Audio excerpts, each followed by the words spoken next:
అందరికీ నమస్కారం. మన ఇతిహాసం రామాయణం. రామాయణాన్ని ఎందుకు చదవాలంటే మానవ జీవితాన్ని సంస్కరించగల మహాకావ్యం రామాయణం.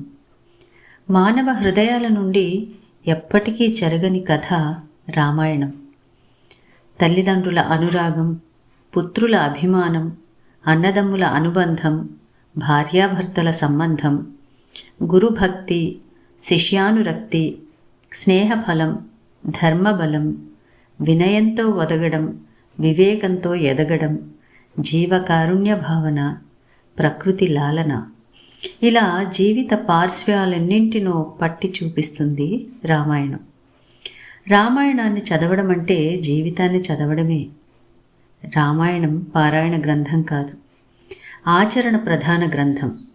ఉత్తమ ధర్మాలను ఆచరిస్తే మనిషి మనీషిగా ఎలా ఎదగగలడో నేర్పుతుంది. చిన్న చిన్న పాత్రల ద్వారా సమున్నత సందేశాన్ని అందిస్తుంది. రామో విగ్రహవాన్ ధర్మ సత్యధర్మ పరాక్రమ అన్న మహితోక్తిని మారీచుని నోటి నుండి మహర్షి పలికించాడు.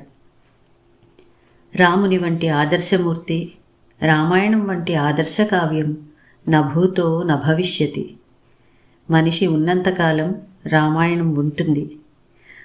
ప్రపంచ సాహిత్యంలోనే ఆది కావ్యం రామాయణం.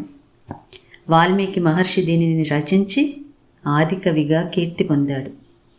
రామాయణం, పౌలస్త్యవధ, సీతాయాశ్చరితం మహత్ అనే 3 పేర్లు దీనికున్నాయి. 6 కాండలతో 24,000 శ్లోకాలతో సంస్కృత భాషలో సాగిన రచన ఇది. తర్వాతి కాలంలో ఎన్నో రామాయణాలు వచ్చాయి.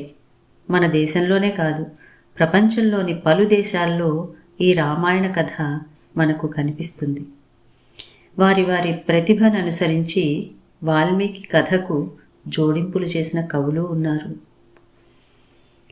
వాల్మీకి రామాయణ కథను సంక్షిప్తంగా అందించే ప్రయత్నం ఇది. సమున్నత సమాజాన్ని నిర్మించడమే లక్ష్యంగా ముందు తరాల వారికి స్ఫూర్తి కోసం చేసిన రచన ఇది. నమస్కారం.